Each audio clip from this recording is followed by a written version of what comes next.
Hello, നമസ്കാരം. എല്ലാവർക്കും good morning.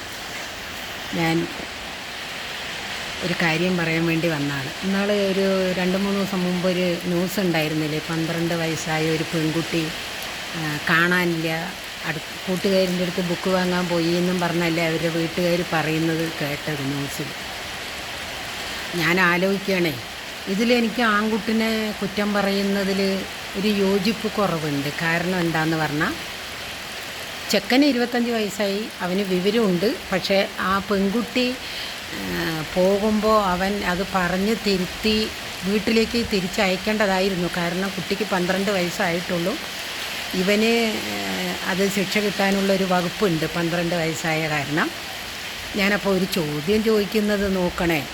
7ാം ക്ലാസ്സിൽ പഠിക്കുന്ന ഒരു പെണ്ണ് അച്ഛനും അമ്മനോടും നുണ പറഞ്ഞിട്ട് ഈ ഒരു ചെക്കൻ്റെ കൂടെ ഇത്രയും ദൂരത്ത് ഉള്ള ഒരു ചെക്കൻ്റെ കൂടത്തിൽ ചെന്നൈ വരെ എത്തിയെന്ന് പറയുമ്പോൾ ആ പെൺകുട്ടിൻ്റെ മനധൈര്യം എത്രയുണ്ട് എന്നൊന്ന് നോക്കണേ. ഞാൻ ആലോചിക്കുന്ന ഇന്നത്തെ പെൺകുട്ടികളൊക്കെ എവിടെയാണ് ചെന്ന് എത്തുന്നത്, ഇല്ലെങ്കിൽ എവിടേക്കാണ് അവരൊക്കെ സഞ്ചരിച്ചു കൊണ്ടിരിക്കുന്നത്. അല്ല, അത് പറഞ്ഞിട്ട് കാര്യമില്ല. ഈ സ്കൂളുകളിലും ടീച്ചർമാർ ലഹരി വസ്തുക്കൾ കൊടുക്കുകയല്ലേ കുട്ടികൾക്ക് സുഖത്തിന് വേണ്ടിയിട്ട്. അപ്പോൾ ഇനി ഈ സുഖവും കൂടി അറിയാമെന്ന് പറഞ്ഞായിരിക്കും ഈ 12 വയസ്സായ പെൺകുട്ടി അവൻ്റെ കൂടെ പോയിരിക്കുന്നത്. ഇതിൽ ആ ആൺകുട്ടിക്ക് മാത്രം ശിക്ഷ കൊടുത്താൽ പോരാ, ആ പെൺകുട്ടിക്കും കൂടി കൊടുക്കണം. അതാണ് എൻ്റെ ആഗ്രഹം. അവനൊരു തെറ്റ് ചെയ്തത് ഈ 12 വയസ്സായ കുഞ്ഞിനെയും കൊണ്ട് പോയി എന്നുള്ളതാണ് ഇതിൽ തെറ്റ്. പക്ഷേ ഈ 25 വയസ്സായ ചെക്കൻ്റെ കൂടെ 12 വയസ്സായ ഒരു പെണ്ണ് പോയി എന്ന് പറയുമ്പോൾ ആ പെണ്ണിനെയല്ലേ ശരിക്കും പറഞ്ഞാൽ ശിക്ഷിക്കേണ്ടത്.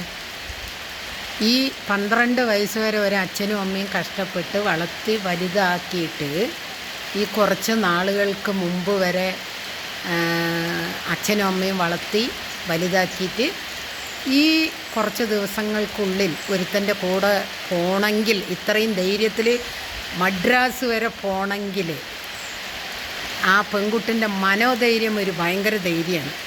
ഈ പെൺകുട്ടികളിങ്ങനെ ഒരു ആലോചന ബുദ്ധി ഇല്ലാതെ ആൺപിള്ളേരിൻ്റെ കൂടെ ഇറങ്ങി പോണത് കൊണ്ടാണ് ഇന്ന് ഇവിടെ മീഡിയകളിൽ മുഴുവൻ കൊലയും പീഡിപ്പിക്കലും ബലാത്സംഗവും എല്ലാം നടക്കുന്നത്. അല്ലാണ്ട് ആൺകുട്ടികൾ നമ്മുടെ വീട്ടിൽ വന്ന് ബലാത്സംഗം ചെയ്യുകയല്ലല്ലോ, പീഡിപ്പിക്കുകയല്ലല്ലോ. അതിനോട് ഞാൻ യോജിക്കുന്നില്ല. കാരണം ഈ പെൺപിള്ളേർ ആലോചന ശക്തി ഇല്ലാതെ എനിക്കെന്തെങ്കിലും സംഭവിക്കുമോ എന്ന് ശക്തി ഇല്ലാതെ ആൺപിള്ളേരിൻ്റെ കൂടെ ഇറങ്ങിപ്പോകുന്നത് തെറ്റാണ്. അല്ലെങ്കിൽ നമ്മൾ ഇന്ന സ്ഥലത്തേക്ക് പോകണു എന്നുള്ളത് അച്ഛനും അമ്മനോടും പറഞ്ഞിട്ടായിരിക്കണം. ഇത് ചെയ്യാത്തടത്തോളം കാലം പിന്നെ ഒരു കാര്യം, ഇവർ ആ കുട്ടിൻ്റെ കയ്യിൽ ഫോൺ ഉണ്ടാവണം എന്ന് വിചാരിക്കുന്നു. അങ്ങനെയൊരു ഇതുണ്ടെങ്കിൽ ആ ഫോണിൽ ഇവൾ സംസാരിക്കുമ്പോൾ ഇവരെ മാറി നിന്ന് സംസാരിക്കേണ്ട. ഈ തെറ്റ് ചെയ്യുന്ന ഒരു ആണിനും പെണ്ണിനും എന്താണെന്നറിയോ ഏറ്റവും വലിയ അടയാളം അവർ തെറ്റ് ചെയ്യണ്ടേ എന്നുള്ളതിന്? ഫോൺ വരുന്ന സമയത്ത് ആ ഫോണും കൊണ്ട് മാറി നിന്ന് സംസാരിക്കുന്നുണ്ടെങ്കിൽ അത് തെറ്റായ റൂട്ടിൽ കൂടെയാണ് അവർ സഞ്ചരിച്ചു കൊണ്ടിരിക്കുന്നത് എന്നുള്ളതാണ് ഞാൻ മനസ്സിലാക്കിയത്. സത്യസന്ധമായിട്ടുള്ളൊരു ഫോൺ വരികയാണെങ്കിൽ, കോള് വരികയാണെങ്കിൽ അത് നമ്മുടെ മുന്നിൽ നിന്ന് തന്നെ സംസാരിക്കാം. ഇത് തെറ്റായ രീതിയിലുള്ള വരുന്നത് കൊണ്ടാണ്, കോള് വരുന്നത് കൊണ്ടാണ് അവർ മാറി നിന്ന് സംസാരിക്കുക. അപ്പോൾ അച്ഛനും അമ്മയും ഇതൊന്നും ശ്രദ്ധിച്ചിട്ടില്ലേ എന്നാണ് എൻ്റെ ചോദ്യം.